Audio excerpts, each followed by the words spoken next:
I am confident in this vision because I'm confident that if I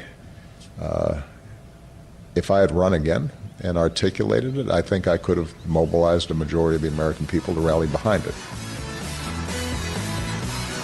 That was our president, Barack Obama, at 6:51 KTRS. On the phone with us, Karen Travers, ABC News correspondent. That's caused some controversy, hasn't it?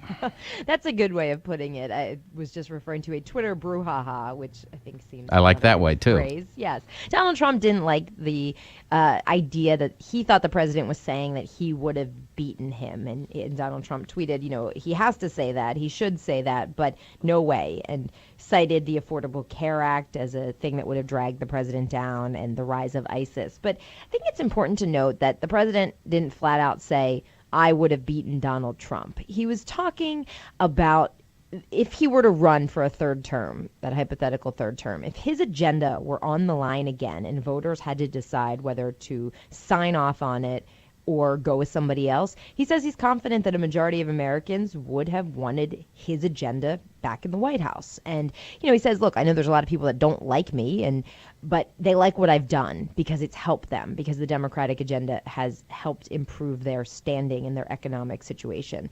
Of course, Republicans would strongly disagree with that. But this was the president, I think, not so much going after Donald Trump in a me versus him way, but being more critical of the Clinton campaign for not being able to hold together the coalition that put the president and Vice President Biden into the White House twice. He indicates that the Hillary Clinton campaign acted too cautiously, maybe out of a mistaken belief that victory was all but certain.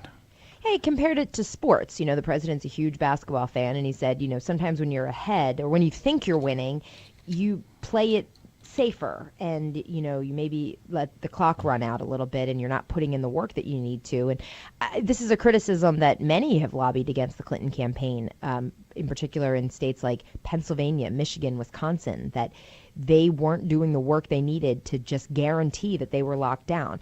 I spent time in all three states with Donald Trump in that final week, and it was remarkable because we said, why are we here? All the polls were showing her ahead by several points, but they knew that there was something rumbling on the ground.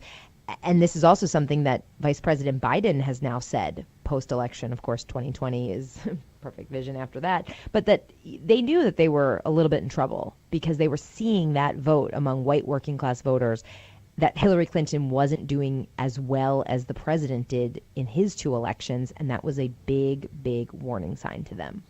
There's a real problem, I think, at least in Barack or President Obama's mind, with the notion of a one president policy. Donald Trump has kind of forced himself upon the foreign policy of the United States prior to being inaugurated as the president. And that's not traditional. But I think everything we've seen over the last 18 months when it comes to Donald Trump has not been traditional. So it's not surprising that he's handling this transition period very differently than previous victors. The president has insisted he wants this to be as smooth a transition as possible. He's directed his staff to do everything they can to make this easy for the Trump team to move into the White House. We know that they speak regularly on the phone and that it's been cordial conversations. Donald Trump speaking very highly about President Obama and how he's treated him since November 8th. And I think it's important to note that President Obama has had several opportunities to slam Donald Trump. He was asked at that press conference before he went to Hawaii, does Donald Trump concern you? And he didn't take the question. He detoured it. And I think that he's trying to show that it doesn't help if the president in office is flat out criticizing the president coming in. This is different than the campaign trail. Now this is about making things work for the country. Does not seem that President-elect Trump is giving the same courtesy to the sitting president, especially on issues like Israel. Israel, the UN, Donald Trump is coming out and being very vocal about this, and some say trying to put the president in a corner. And that is unusual because the idea has been there's only one president at a time, and President Obama has 30-some days left for him to be able to make these decisions. Sure, behind the scenes, the White House isn't happy with how public Donald Trump has been, but I thought it's notable that they did not respond to Donald Trump's tweet about this podcast interview. They just let the president's words stand. Let me ask you, are you getting any sense that Donald Trump is going to put down the smartphone and stop this incessant tweeting and maybe actually hold a press conference? No, I mean, there's no indication of that just yet. And it's remarkable that he hasn't taken questions from the press. I think there was some reporting towards the final days of the campaign that maybe the aides were able to successfully pull the phone away from him and at least have a little bit more of a oversight authority when it came to tweeting. But I think what we've seen over the past 2 weeks indicates, no, that's not going to happen.